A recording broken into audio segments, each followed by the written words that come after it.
দর্শক, ক্রিকেটে গতকালকে বিপিএলের ফাইনালে রাজশাহী চ্যাম্পিয়ন হলো। বিপিএলের এই বছরের সমাপ্তি ঘটল।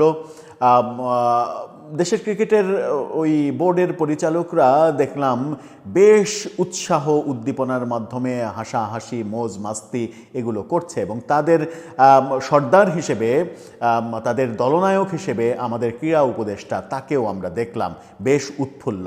আন্তর্জাতিক ক্রিকেটে বাংলাদেশের অবস্থানকে ধ্বংস করার পরে দেশীয় ক্রিকেটে বিপিএলের ফাইনালে এই যে উৎসবের আমেজ তৈরি করা, তাতে করে ক্রিকেটের কোন স্বার্থটা উদ্ধার হবে সেই প্রশ্ন যখন উঠছে, তখন বিপিএল ফাইনালের আগের দিন রাতে ভয়াবহ একটা বিস্ফোরণ ঘটেছে বাংলাদেশ ক্রিকেটকে নিয়ে। বাংলাদেশ ক্রিকেটে এই বিপিএলে ফিক্সিংয়ের স্পষ্ট উদাহরণ এসেছে, এবং সেটাকে কেন্দ্র করে বিসিবির বর্তমান মহামান্য যারা পরিচালক আছেন, তাদের পরিচালকদের মধ্যে একজনের সরাসরি সম্পৃক্ততার অভিযোগ এসেছে, এবং এবার বোধহয় সত্যি সত্যিই বিসিবি থেকে পদত্যাগের সিরিয়ালটা শুরু হলো। এবং যার পদত্যাগটা সবাই আশা করেছিলেন, এম নাজমুল, তিনি নির্লজ্জের মতো পদত্যাগ না করলেও ফিক্সিংয়ের অভিযোগ ওঠা ক্রিকেট বোর্ড পরিচালক একজন কিন্তু পদত্যাগ করে ফেলেছেন। এই পদত্যাগটা শুরু নাকি এটাই একমাত্র? এই পদত্যাগটা শুরু যেভাবে হলো, এর ধারাবাহিকতায় নাজমুল, আসিফ কিংবা বুলবুল রাও পদত্যাগ করবেন কিনা সেটা এখন দেখার বিষয়। বিপিএল যখন শেষ হলো, তখন বিপিএলকে কেন্দ্র করে ফিক্সিংয়ের একেবারে স্পষ্ট প্রমাণসহ ডকুমেন্টারি সামনে চলে আসলো। কি হচ্ছে বাংলাদেশের ক্রিকেটে? বাংলাদেশের ক্রিকেটকে আন্তর্জাতিক পর্যায়ে একেবারে মৃত্যু নিশ্চিত করার পরে বিপিএলে কি হচ্ছে, কি করছেন ক্রিকেটের কর্তা ব্যক্তিরা, কি ভাবছেন তারা, চলুন একটু জেনে দেখি এই ভিডিওতে। থাকবেন পলিটিক্স টিভির নিয়মিত আয়োজনে।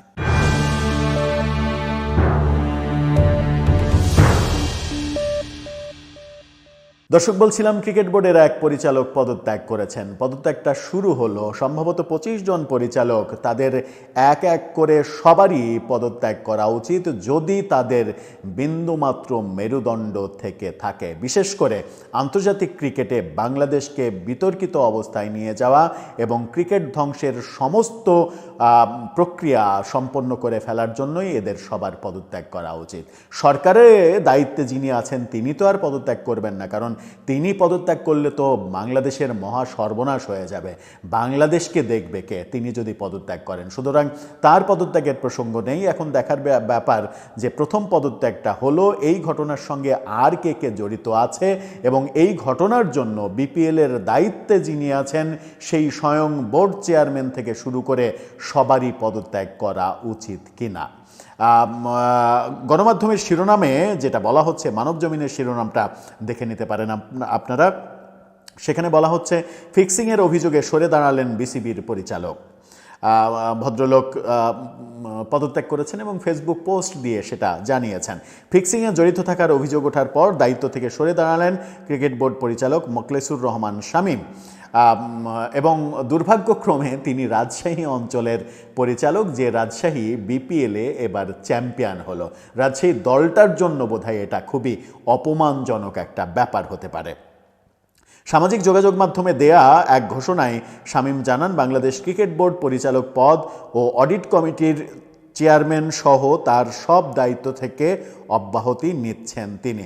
চিন্তা করা যায়, এরকম একটা ফিক্সার, এরকম একটা দুর্নীতিবাজ, তিনি অডিট কমিটির প্রধান, যে অডিটের মাধ্যমে দুর্নীতি কিংবা অসঙ্গতি খুঁজে বের করা হয়, সেই অডিট কমিটির প্রধান তিনি। ফেসবুকে দেয়া বক্তব্যে তিনি লেখেন, আমার বিরুদ্ধে ওঠা অভিযোগের কারণে আমি স্বেচ্ছায় বিসিবির সব দায়িত্ব থেকে সরে দাঁড়ানোর সিদ্ধান্ত নিয়েছি, যেন নিরপেক্ষ স্বচ্ছ তদন্ত প্রক্রিয়া নিশ্চিত করা যায়। এটি কোনোভাবেই দোষ স্বীকার নয়, বরং ক্রিকেট ও প্রতিষ্ঠানের মর্যাদা অক্ষুণ্ণ রাখার প্রতি আমার অঙ্গীকারের বহিঃপ্রকাশ। কি সহি একজন মানুষ! নিশ্চিত দেখা যাচ্ছে প্রমাণ, তার অডিও রেকর্ড, কল রেকর্ড, সব কিছু, কত টাকায় দেন দরবার হবে, কত টাকা অগ্রিম খরচ করতে হবে, এগুলো সব একেবারে দিনের আলোর মতো পরিষ্কার তার কণ্ঠে। আবার তিনি বলছেন যে এটা দোষ স্বীকার করা নয়, সঠিক তদন্ত হওয়ার জন্য এটা করা। কি এমন সহি ফেরেস্তা উঠে এসেছেন তিনি বলছেন যে সঠিক তদন্তের জন্য তিনি সরে দাঁড়াচ্ছেন। তবু ভালো যে এম নাজমুলের চাইতে অন্তত ক্যারেক্টারের দিক থেকে তাকে একটু উপরে রাখা যায়, যে তার আত্মসম্মান বোধ আছে, কিংবা ক্রিকেট বোর্ডের থেকে তাকে বলে দেওয়ার পরে তিনি পদত্যাগ করেছেন। তদন্তে পূর্ণ সহযোগিতার আশ্বাস দিয়ে তিনি জানান সত্য ও ন্যায়ের ওপরে তার আস্থা রয়েছে এবং তিনি তদন্ত প্রক্রিয়ায় সর্বোচ্চ সহায়তা করবেন। কি ন্যায় নীতিবান একটা দলকে, নোয়াখালী দলকে ধরেছিলেন তিনি, নোয়াখালী দলের দায়িত্বে একজনকে বসিয়েছিলেন এবং নোয়াখালী দলের দায়িত্ব তিনি নিজেও নিয়েছিলেন। এর আগে যে সকল দলের দায়িত্ব তিনি পালন করেছেন সেখানেও একই ধরনের অভিযোগ ওঠার উপক্রম হয়েছিল। এবার তিনি টার্গেট করে নোয়াখালী দলটাকে শেষ করে দিয়েছেন, যার ফলাফল আমরা দেখেছি। নোয়াখালী বেশ ভালো দল হওয়া সত্ত্বেও পয়েন্ট টেবিলের একেবারে তলানিতে তাদের অবস্থান, সর্বশেষ অবস্থান হচ্ছে নোয়াখালীর অবস্থান। সম্প্রতি এক অনুসন্ধানী প্রতিবেদনে একজন ফ্রিল্যান্স সাংবাদিক, আপনারা সবাই চিনেন স্পোর্টস সাংবাদিক রিয়াসাত আজিমের একটা অনুসন্ধানী রিপোর্টে তিনি বের করেছেন যে এই শামীম তিনি বিপিএলে ফিক্সিংয়ের সঙ্গে জড়িত। তিনি নোয়াখালী টিমকে টার্গেট করেছেন, নোয়াখালী টিমের চেয়ারম্যানকে পর্যন্ত কাজে লাগিয়েছেন, নোয়াখালী টিমের চেয়ারম্যানের সঙ্গে কাজ করেছেন এবং ফিক্সারদের তিনি এনেছেন, তাদের সঙ্গে মিটিং করেছেন, তাদের সঙ্গে টাকা ডিস্ট্রিবিউট করেছেন, সব কিছু তিনি করেছেন। তিনি ক্রিকেট বোর্ডের ডিরেক্টর। বাংলাদেশের ক্রিকেটের উপরে নিষেধাজ্ঞা সম্ভবত আসতে চলেছে। যে ঘটনা একের পর এক ঘটছে তাতে বাংলাদেশের ক্রিকেটকে রক্ষা করার আর কোনো উপায় বোধহয় নেই। তার রিপোর্টে বিপিএলের একটি ম্যাচে ফিক্সিংয়ের সঙ্গে জড়িত থাকার অভিযোগ ওঠে। ওই প্রতিবেদনে দাবি করা হয় সিলেট পর্বে অনুষ্ঠিত একটা ম্যাচকে কেন্দ্র করে ম্যাচ গড়াপেটার পরিকল্পনা, অর্থ লেনদেন এবং সংশ্লিষ্ট ব্যক্তিদের সমন্বয়ে শামীমের সম্পৃক্ততার অভিযোগ রয়েছে। এমনকি কল রেকর্ড এবং অন্যান্য তথ্যের কথাও প্রতিবেদনে আসে। সর্বশেষ বিসিবি নির্বাচনে রাজশাহী বিভাগ থেকে কাউন্সিলর মনোনয়ন পেয়ে পরিচালক নির্বাচিত হয়েছিলেন শামীম এবং পরে অডিট কমিটির চেয়ারম্যানের দায়িত্ব পান।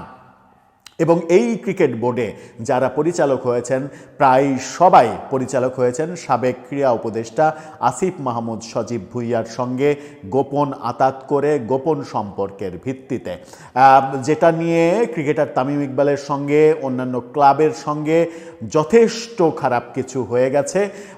আমার মনে হয় যে বাংলাদেশের ক্রিকেট বোর্ডের ইতিহাসের সব থেকে কলঙ্কজনক নির্বাচন হয়েছে, যে নির্বাচনের মাধ্যমে এই বোর্ডটা গঠন করা হয়েছে। এই বোর্ড একের পর এক যেগুলো প্রসব করছে, এম নাজমুল ইসলামের মতো পরিচালক প্রসব করছে, শামীমের মতো ফিক্সার প্রসব করছে, বলিউড স্টারকে প্রসব করছে, যে কিনা বলে যে ফুটবল কোনো খেলাই না, পায়ে লাথি মারে এসব কোনো খেলা, এইভাবে যে ফুটবলকে অপমান করে, তার ওই অপমান করার পরেও ক্রিকেট বোর্ড থেকে তাকে বহিষ্কার করা হয়নি।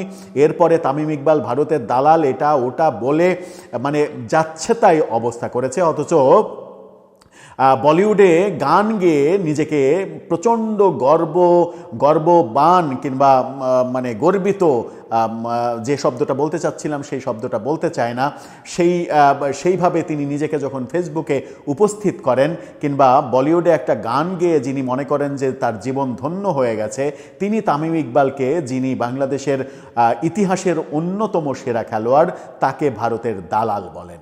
এই হচ্ছে বাংলাদেশের অবস্থা। আর ভারতে খেলতে যাবে না টি-20 বিশ্বকাপ, এই ব্যাপারে আমাদের ক্রীড়া উপদেষ্টা বলেন যে কি বলে ভারতীয় ক্রিকেট বোর্ড, বিসিসিআই এবং আইসিসি, তারা কেউ আমাদের কনভিন্স করার চেষ্টা করেনি। মানে আইসিসির দায় পড়েছে কিংবা ভারতীয় ক্রিকেট বোর্ডের দায় পড়েছে বাংলাদেশকে এসে তেল মাখাবে, যে পায়ে ধরবে, বাবা তুমি আসো বাবা তুমি খেলো বাবা, তুমি না খেললে আমার মহা সর্বনাশ হয়ে যাবে। যেমন আমাদের ক্রিকেট বোর্ডের চেয়ারম্যান, যিনি বাংলাদেশের প্রথম টেস্ট সেঞ্চুরিয়ান, বাংলাদেশের গর্বিত একজন মানুষ, বাংলাদেশের কিংবদন্তি ক্রিকেটার, তার মতো একজন ব্যক্তি যিনি কিনা আইসিসিতে পর্যন্ত কাজ করেছেন, তিনি বলেন যে এই বাংলাদেশ বিশ্বকাপে না খেলার ফলে ক্ষতিগ্রস্ত হবে আইসিসি, বাংলাদেশের কোনো ক্ষতি হবে না, ক্ষতিগ্রস্ত নাকি আইসিসি হবে, তারা 20 কোটি দর্শক হারাবে, এই ক্ষতি তারা পুষাতে পারবে না। এই হচ্ছে বাংলাদেশের ক্রিকেট কর্তা এবং ক্রিকেট অভিভাবকদের অবস্থা। এখন ফিক্সিংয়ের দায়ে যে পরিচালক পদত্যাগ করলেন, এরপরে কি হবে? ক্রিকেট বোর্ডে বিপিএলে যে ফিক্সিং হলো এটা প্রমাণিত হয়ে গেল। এই বিপিএলে ফিক্সিং এবং এই ফিক্সারদের নিয়ে বোর্ড করার জন্য আইসিসি থেকে কি নেমে আসবে ভেবে দেখেছি আমরা। যখন আইসিসির সঙ্গে আমরা যুদ্ধ ঘোষণা করেছি, এমন প্রস্তুতির কথাও শুনছি যে আবার যে চিঠিটা দেয়া হয়েছে সেখানে বলা হয়েছে যে নিরপেক্ষ তদন্ত সংস্থা দিয়ে তদন্ত করা হোক, ভারতে নিরাপত্তা অবস্থা ঠিক আছে কি নেই। নিরপেক্ষ তদন্ত সংস্থা নাকি তদন্ত করেনি, এই অভিযোগ করে চিঠি দিয়েছে বিসিবি এবার। এবং বিসিবি নাকি মানে আন্তর্জাতিক আদালতে যেতে পারে আইসিসির বিরুদ্ধে যুদ্ধ ঘোষণা করার জন্য, সেরকম অবস্থানেও যেতে চাচ্ছে। তার মানে বাংলাদেশের ক্রিকেটের কবর রচনা করেও মানে ক্ষান্ত হতে চায় না এরা। এরা বাংলাদেশের ক্রিকেটের মানে কবরের যে নাম নিশানা, নাম ফলক থাকে না কবরের, সেটিও রাখতে চায় না।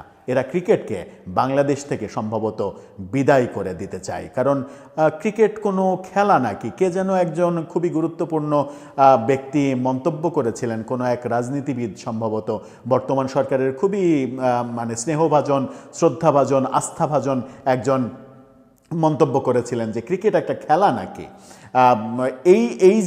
এই যে ব্যাপার, এবং খুবই শক্তিধর একজন এও মন্তব্য করেছিলেন ফুটবল বাংলাদেশের একমাত্র খেলা, ক্রিকেট আসলে কিছুই না। কোন দিকে যাচ্ছে ক্রিকেট সেটা হয়তো বোঝা যাবে আগামী কিছুদিনের মধ্যে। তবে এই ফিক্সার তিনি অন্তত নিজেকে প্রমাণ করলেন, তার আত্মসম্মান বোধ আছে। তিনি প্রকাশ্যে কেউ না বলতেই পদত্যাগ করলেন, যেটা এম নাজমুল ইসলামের মতো আনাড়িরা যখন প্রকাশ্যে চারিদিকে দাবি উঠছে, খেলোয়াড়রা সবাই বলছে তার পদত্যাগ না করলে তারা খেলবে না, তখনও তিনি বলছেন না, আমি পদত্যাগ করব না, আমারে কে ঠেকাবে। এই হচ্ছে বাংলাদেশের ক্রিকেটের অবস্থা। দর্শক, আপনার ভাবনা জানিয়ে লিখতে পারেন আমাদের কমেন্ট বক্সে।